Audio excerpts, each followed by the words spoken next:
بسم الله الرحمن الرحيم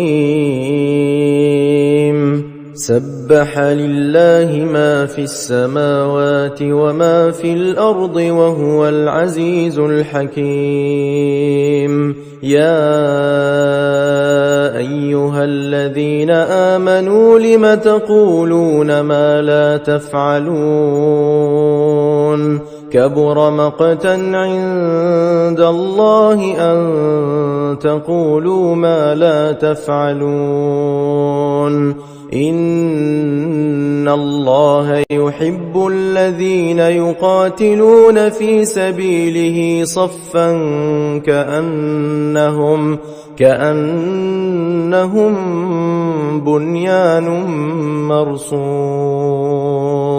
وإذ قال موسى لقومه يا قوم لم تؤذونني وقد تعلمون أني رسول الله إليكم فلما زاغوا أزاغ الله قلوبهم والله لا يهدي القوم الفاسقين وإذ قال عيسى ابن مريم يا بني إسرائيل إني رسول الله إليكم مصدقا لما بين يدي من التوراة ومبشرا برسول يأتي من بعد اسمه أحمد فلما جاءهم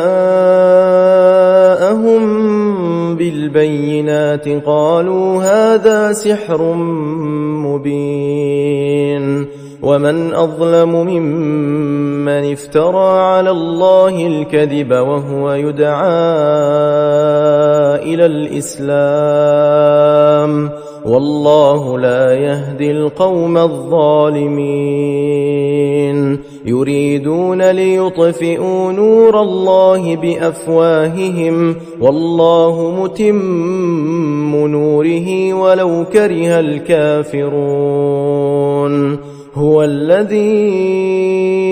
أرسل رسوله بالهدى ودين الحق ليظهره على الدين كله ولو كره المشركون يا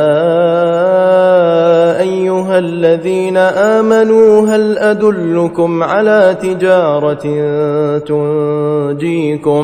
تنجيكم من عذاب أليم تؤمنون بالله ورسوله وتجاهدون في سبيل الله بأموالكم وأنفسكم ذلكم خير لكم إن كنتم تعلمون يغفر لكم ذنوبكم ويدخلكم جنات تجري من تحتها الأنهار ومساكن طيبة في جنات عدن ذلك الفوز العظيم وأخرى تحبونها نصر من الله وفتح قريب وبشر المؤمنين يا أيها الذين آمنوا كونوا أنصار الله كما قال عيسى ابن مريم للحواريين من أنصاري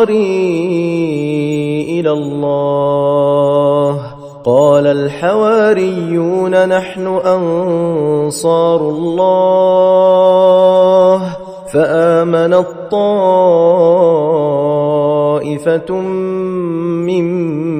بني إسرائيل وكفرت طائفة فأيدنا الذين آمنوا على عدوهم فأصبحوا ظاهرين